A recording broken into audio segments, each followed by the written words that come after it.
Brian Meyer.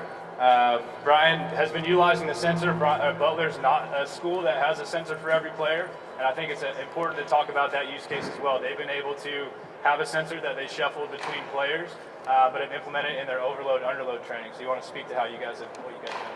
Yeah, we last year when we got there to Butler as a staff, we implemented an overload bat training system, but we never had anything to measure whether or not it was working. So this year we sat down as a staff and we were going to implement underload training as well to our program, but we wanted something to measure it, to give back to our players to know, hey, is this stuff working? And for our knowledge as well, is what we're teaching, what the programs that we're putting in, is this working in getting our players stronger? If you see up there, we'll go through it later on, but the hand speed, it helps their decision time as well. It gives them more time to swing the bat and when they're recognizing pitches and everything. But the one thing, like Justin said, is we have one sensor for our program. So we took that sensor, and at the beginning of the fall, before we started fall practice, our first or second day of individuals, we had the guys all use the exact same bat. We're a rolling school, so we use a 33.5. We wanted all our guys swinging 33.5, so we put the sensor on the bat, and we just tested them just to see where they were at with things.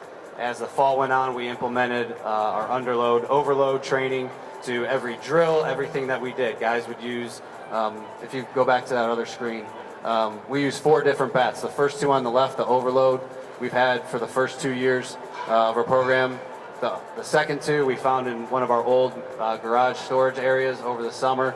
The bat on the far right, it's actually an old school softball bat. It's like a 34-28. And then the bat all the way on the left, it's an end-loaded one, just some tape. That one's a 34-36, and then the one in the middle is a 34-38. So we wanted to try and stay within those ranges as much as we can, but when we put the blast sensor on with the training in November after individuals, we were able to see if guys were stronger, were they quicker. If you see, I think this is the bat speed highlighted test. So, if you look, the one on the left is the test that we did in August. The one on the right is the test that we did in November. So I got about 2.5 months worth of swings, and just to see where guys were. Obviously, the guys in the green are all improved in their bat speed. The guys in the red had decreased their bat speed. Now, they may have had a bad day. The one kid who was highlighted in yellow, he had a really tough semester, lost some weight, so that could attribute to it as well. So it also attests, for our strength and conditioning department as well, how much stronger are these guys getting. And then we did the hand speed kind of the same way, just so guys can understand what they're doing. The biggest thing that the blast has helped us with is an understanding of what we can control within our swing. We can't control, the launch angle. That's all the ball. But we can tell these guys, kind of like Coach Steen was saying, the approach angle. But they can see how fast they're swinging that. They can see those gradual improvements with it, and that's all controllable within their swing that the players themselves can control.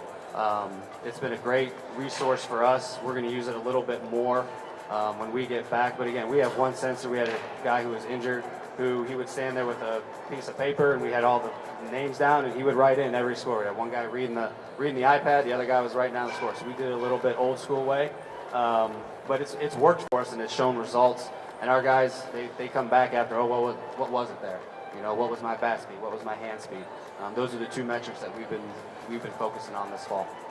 Yeah, that's awesome. I think outside of tracking the improvement over time, so creating a baseline and then checking in on that baseline, you're also going to start to see when guys plateau. So maybe when you need to increase that overload bat or decrease the underload bat. So if you get a guy that's starting to plateau over time, that's where you're going to start to need to make adjustments with the bat so that you're not consistently doing the same thing every day.